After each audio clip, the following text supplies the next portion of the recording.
আমার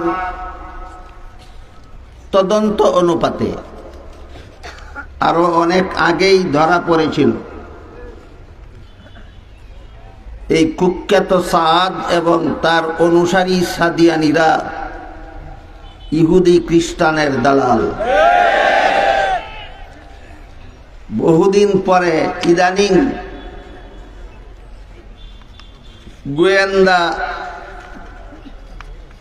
সংস্থার কাছেও ধরা পড়েছে সাদিয়ানিরা ইহুদিদের দালাল।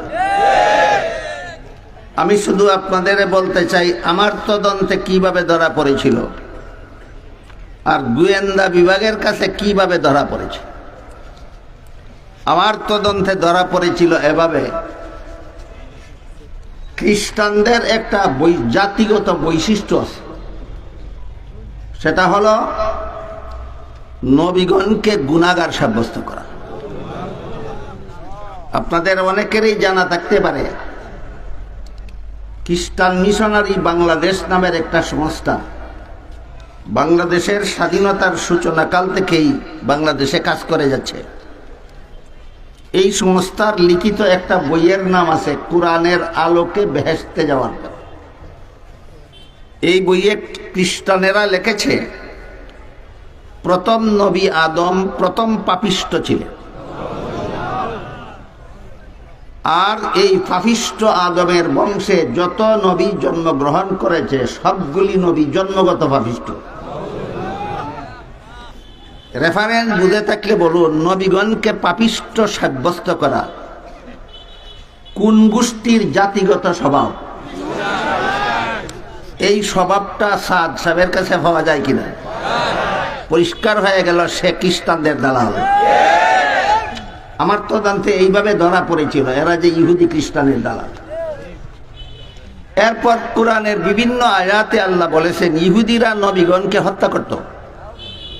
কোরআনের বিভিন্ন উলামায়ে কেরামের জানা আছে ইহুদিরা নবীগণকে হত্যা করত। কি অপরাধে? আল্লাহর সহি দ্বীনের পথে দাওয়াত দেওয়ার অপরাধে। বর্তমান দুনিয়াতে নবী নাই। আমাদের নবী বলে গেছেন আলেমরাই নবীগণের কাজ করবে। বর্তমান দুনিয়াতে নবীগণের কাজ আলেমরা করেন।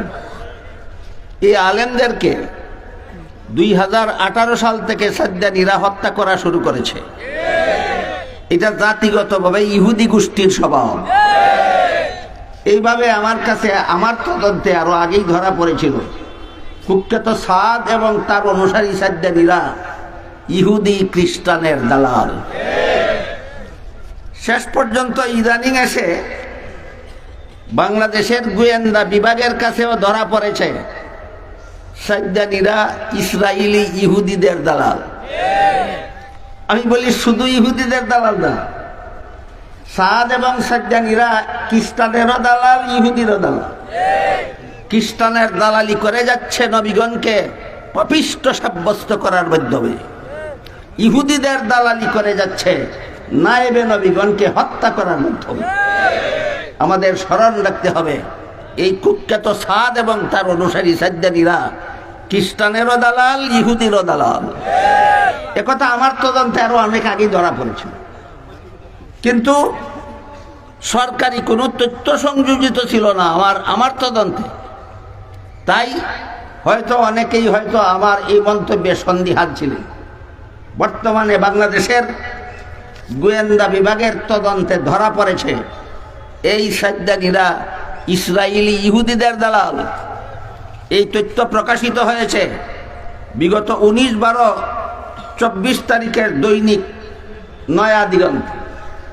সেখানে এই সাদ্দানীরা কিভাবে ইহুদির দালালি করে যাচ্ছে, কিভাবে ইসরায়েলিদের দালালি করে যাচ্ছে, শুধু বাংলাদেশের নয় সারা বিশ্বের মুসলমানদের মধ্যে মারামারি কাটাকাটি দাঙ্গা হাঙ্গামা লাগিয়ে মুসলমান জাতিকে ধ্বংস করে ইহুদি খ্রিস্টানদেরকে বিজয়ী করাবার চক্রান্তে লিপ্ত এই সাদ্দানীরা।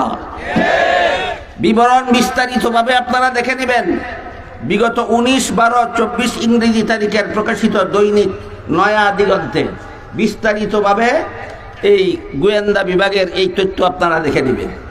সামান্য রেফারেন্স দিয়ে আজকের এই সমাবিক্ষোভ, আজকের এই বিক্ষোভ সমাবেশের পক্ষ থেকে লিফলেট করা হয়েছে। আপনারা যাওয়ার সময় মঞ্চ থেকে লিফলেট নিয়ে যাবেন। লিফলেটে সেই পত্রিকার রেফারেন্সে এরা যে ইহুদি খ্রিস্টানের দালাল সেই কথা এই রেফারেন্সে উল্লেখ আছে বিজ্ঞাপনে। আপনারা সবাই সব যাওয়ার সময় মঞ্চ থেকে বিজ্ঞাপনগুলি নিয়ে যাবেন, এখানেও রেফারেন্স পাবেন। যে পত্রিকার রেফারেন্স আমি দিলাম সেই পত্রিকা সংগ্রহ করে আপনারা সবাই প্রচার করবেন, নিজেরাও দেখে নেবেন। এরা গোয়েন্দা বিভাগের কাছে ধরা পড়েছে সাদ্দানিরা ইসরায়েলি ইহুদিদের দালাল। এ ব্যাপারে আমাদের দাবি দেওয়া কি? আমি কতগুলি দাবি দেওয়া আজকের এই মহাসমাবেশের পক্ষ থেকে উল্লেখ করা হয়েছে আপনাদের সামনে আগেও। আমি আবার তার সারমর্মটা বলছি, আপনারা একমত হলে সমর্থন জানাবেন। 1 নম্বর দাবি হলো, এই ইহুদি খ্রিস্টানের দালাল মীর জাফরের গোষ্ঠী কুখ্যাত সাদ্দানীদের তবলিগের নামে যাবতীয় কর্মকাণ্ড বাংলাদেশে নিষিদ্ধ করা হোক। সবাই একমত আপনারা? আর টঙ্গীর ময়দানে 18 সালে যে সমস্ত সাদ্দানীরা মূল ধারার তবলিগীকে খুন করেছিল, আর 24 সালের ডিসেম্বরের 18 তারিখে যে সমস্ত সাদ্দানীরা মূল ধারার তবলিগীদেরকে শহীদ করেছে, এদের নামে মামলা হয়েছে। এদেরকে অবিলম্বে গ্রেফতার করে এদেরকে ফাঁসি কাস্টে ঝুলানো হোক। বাংলাদেশের প্রায় 17 কোটি মুসলমান এই গুন্ডা বাহিনী, সন্ত্রাসী, খুনি সাদ্দানীদের ফাঁসি চায়, ফাঁসি চায়, ফাঁসি চায়।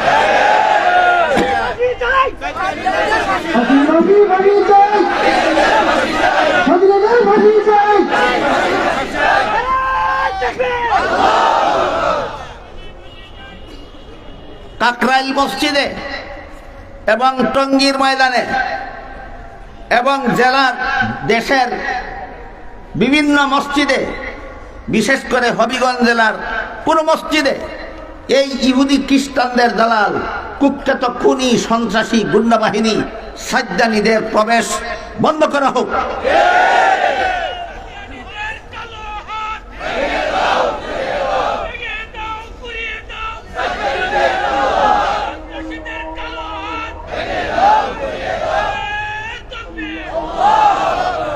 সর্বশেষে আমরা আজকে আমাদের এই যাবতীয় দাবি দেওয়া লিখিত আকারে স্মারকলিপি রূপে আমরা প্রশাসনের কাছে পেশ করব।